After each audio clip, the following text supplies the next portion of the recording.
Hi there, Regina Sanchez, your spiritual life and health coach, believing in you.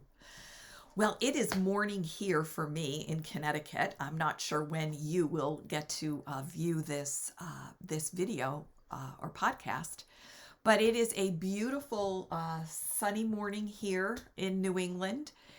Beautiful warm day we're going to have, and I'm enjoying the fall weather. I hope you are too. So I have a really passionate topic that I want to talk to you about this morning.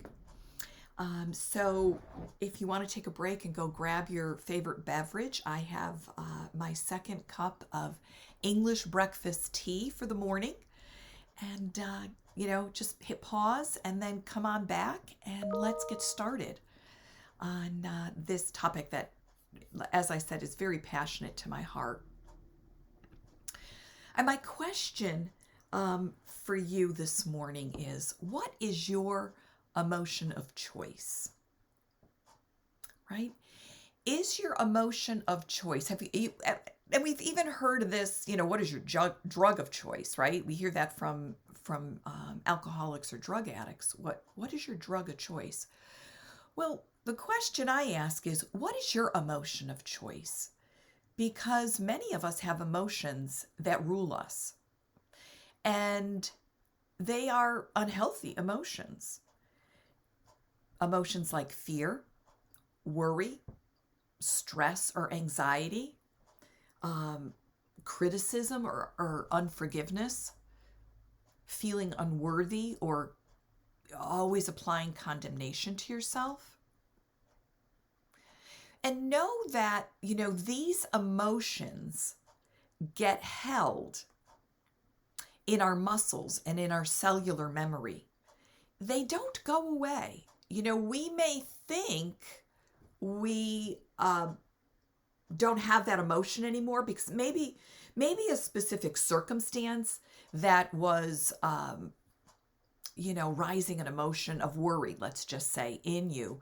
And that circumstance has gone away, so you're no longer feeling worried. But what happens when the next circumstance comes up? Is worry your first emotion? Okay? And every time we speak from the power of these emotions, we're educating our heart, our mind, and our soul to respond in that way. And we keep packing ourselves with stories of what's happened to us, right? And we go over those stories over and over in our mind. We may just go over them in our mind, or, we may go over them in conversations with people.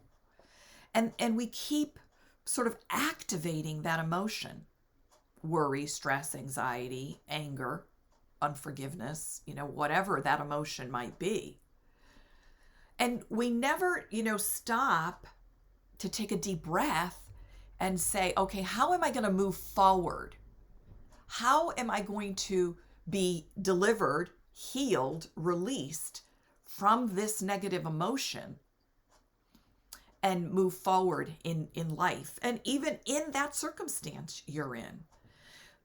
But all we tend to do is just keep saying, why, God, why? Where are you, God? Why is this happening to me? When is this going to stop? When is this going to be over? I mean, I understand. I've been there many times in my life. I spent my life in fear and anxiety. I mean, that ruled my life. And as a matter of fact, I've recently, and I'm not going to go into it right now, but recently had an issue rise up where I thought it was gone. I thought this issue was dealt with, and it wasn't. And circumstances around me created this emotion to rise up in me. And I mean, it's been a very intense situation, and I don't want to go into the specifics of it right now because there's a victory story to be shared, and I just want it to be all put together and complete to share it with you. But we think that these emotions go away, but they don't. And until we're healed from them, until we deal with them, they are there. And studies are showing that 85 to 90% of illnesses or diseases are from emotional instability, from these negative emotions.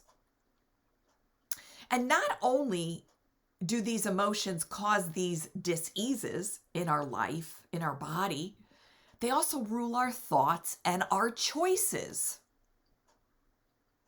And that's what this specific emotion, I'm going to even say spirit, had done in my life. It was ruling my life, and I didn't even know it. And, it's hard because so many of us, we just don't know how to deal with these emotions. We don't know how to get beyond it, right? I mean, we might go see a therapist who will help us handle the emotion. But you need to be completely delivered and healed from that negative emotion. Even the church doesn't want to deal with it.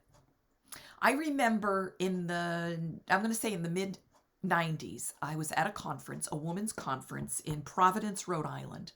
And I'm going to say there was about 10,000 women at this conference. And there was a preacher. I don't even remember his topic. I don't even remember what he was preaching or teaching on. But he kind of spoke to this issue and said that, so many women are in the church every Sunday, dressed beautifully,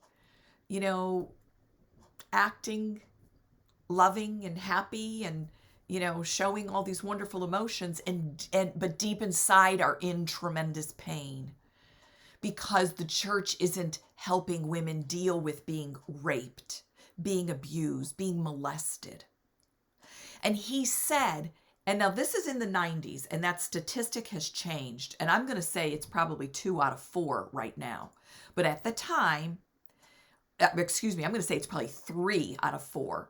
Or, maybe 4 out of 4 at this point and this stage of what is happening around us.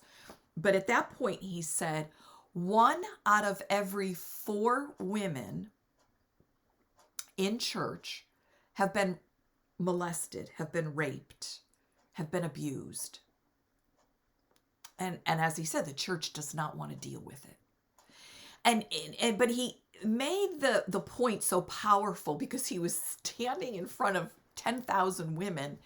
And basically he said, so that means 1, 2, 3, 4 you.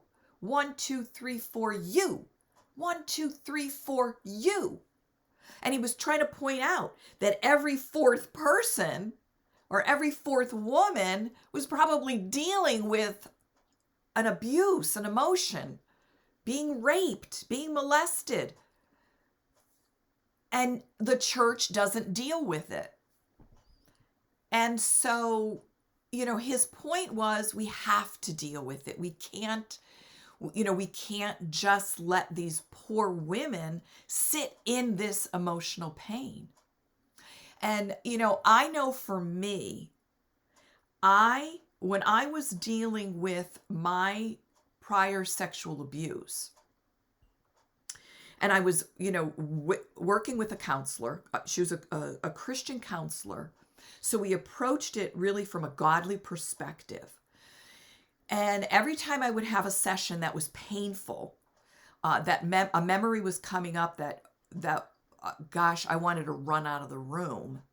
She would encourage me to stay with it. She would encourage me to sit with it. And then once I stopped, crying, stopped, sitting in the chair in a fetal position, once I sort of calmed down, she would just say to me, can you now let Jesus come in and heal you? And I would. And I'm telling you, every single time that emotional pain that was attached to that specific memory was gone. It was gone. I didn't leave the session exhausted, drained, emotionally spent. I'm telling you, it was gone. So we have to deal with these emotions. We have to. When a emotion arises, what we tend to just go change the subject. We tend to find ourselves to go and be busy. But all that does for that moment is create a behavior modification. It doesn't cause a transformation or a healing. So, I was great at this. I knew how to deal with the anxiety and the fear that I was dealing with, especially in my marriage. And I knew how that when that feeling would come up, and I remember there were times, and I wish I had the tools that I have now back then, but I remember there were times that I would be, I'd be in my house in Florida, and I'd walk down the stairs, and this emotion would just rise up in me, overtake me, and literally cause me to just sit down on the stairs and not know what to do. And I would sit there and I would want to cry or whatever I felt, whatever the emotion was at the time. Maybe, I don't know, stress. I don't remember what it was. Stress, anxiety, worry, anger, bitterness, forgiveness. I don't know. I had them all. But I didn't know what to do with it. And so I just moved on. And I would pick myself up after a few minutes and I would go get busy in the house doing something. So all I was doing was just creating a behavior modification. I wasn't receiving a transformation or a healing like I did years ago in my counseling sessions dealing with my sexual abuse. Friends, we have to deal with these emotions. They don't go away. They really just get stuffed.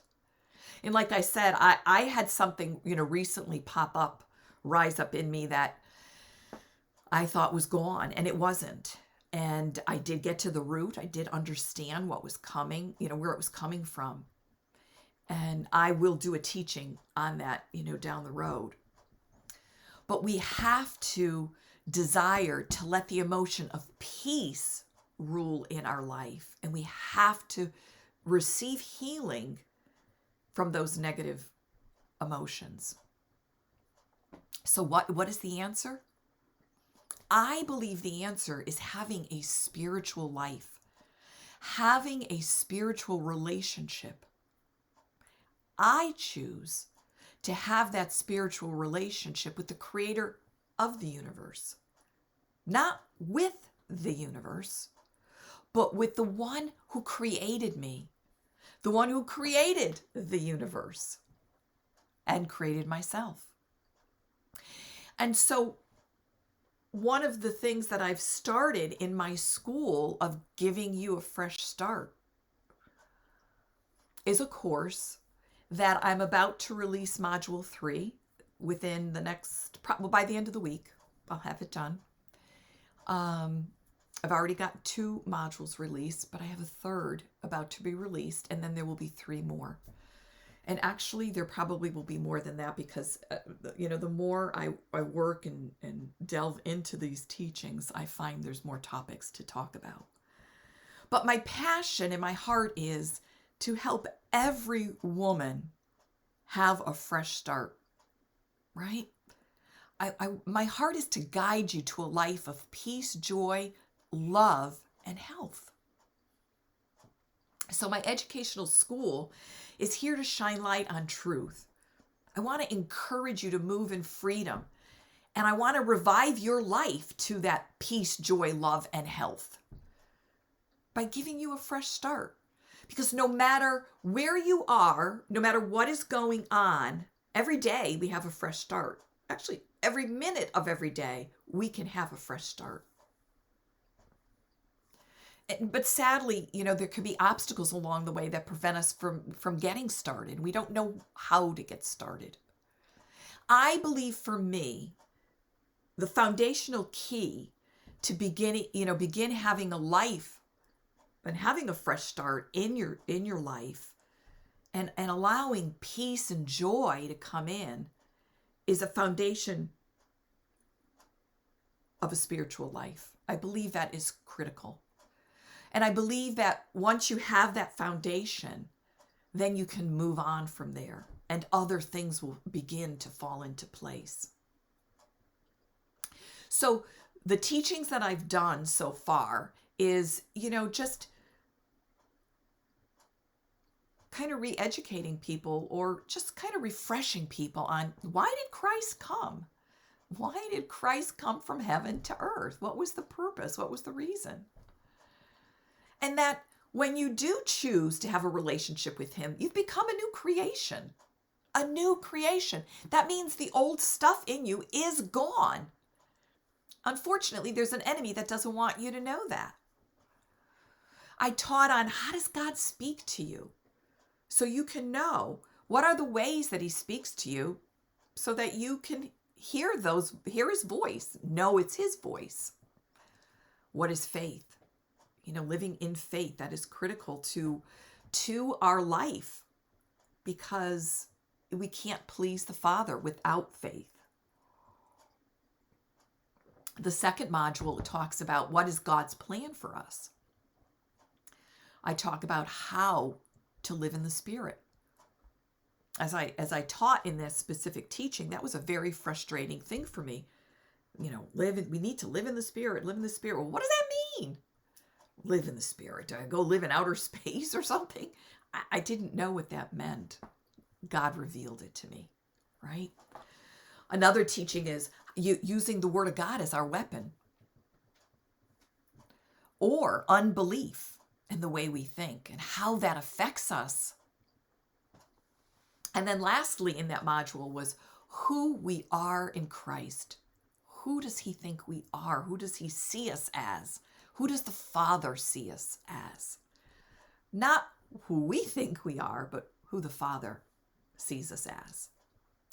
And then this third module that I am releasing in the next 48 hours, as I said, by the end of the week, I do a teaching on favor. What is the favor of God? What does it mean to walk in the favor of God?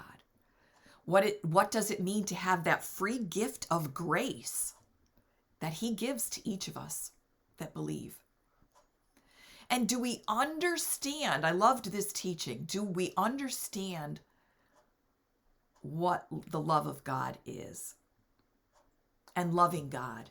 Do we understand? And this was a really interesting revelation that I received about love. I talk about obedience, how being obedient to the Lord is critical. Obedience is better than sacrificing.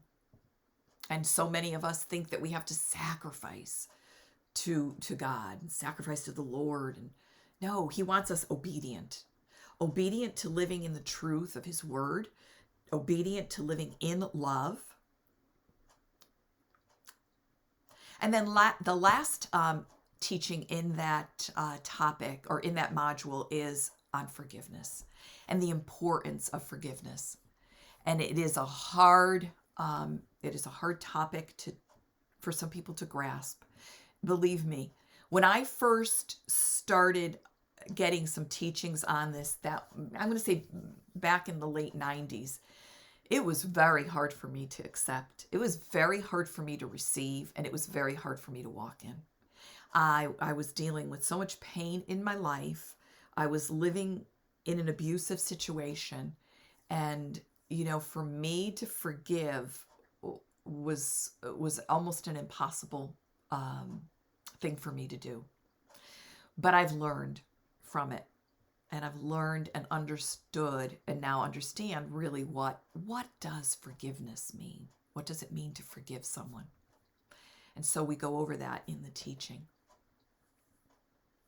So I hope that you will, if you're dealing with emotions that are lingering in your life, don't hold on to them. Get healing. receive healing. Don't just stuff them. Don't just do a behavior modification to get rid of them for the moment, because they will go away, but they're there. And in time, things happen that will just cause it to rise up in you. I want to help you with my teachings, and I've got so much more to come in this educational resource. This is just truly the beginning. But what I want to release to people, I want to help women become revivers. All right? I want to redeem you to what God has created you, what and who he has created you to be. I want you to experience true freedom from experiencing the love of the Father. I want to help you move into victory from all that oppresses you. And then I want to instruct you on how to stay free as you move into freedom. I want to give you a vision for your life. You know, it says people perish for a lack of vision. I want to help you find that vision. Every one of us has a vision. God has given us. But a lot of times, because of what's happened in our life, we let it go. We think it's too late. I want you to know it's never too late. I want to help you eliminate obstacles that come into your path so that you can be that overcomer. And then I want you to rejoice over your life, even if you're not where you think you want to be and you're still in that journey. You still can rejoice. And I want to teach you how to be steadfast and have staying power as you succeed. So, my friend, let's get started. Let's move you into that place of freedom. Let's redeem you to become that reviver that God so desires you to become. There's going to be a link below on how to get to my educational resource. I hope you go there and visit. See if it ministers to you, and see if it's something for you to maybe get started in reigniting a relationship, a spiritual relationship, or starting one new. Maybe you don't have one. So I just thank you for taking a few moments to listen to my video podcast. I hope that you have a beautiful day or a beautiful night, whatever time of day or night that you do listen to this message. And I just hope that the Lord blesses you, keeps you, and just fills you with his love, joy, peace, and his health, because that is his plan and his purpose for you. Stay well. God loves you, and I love you too. God bless.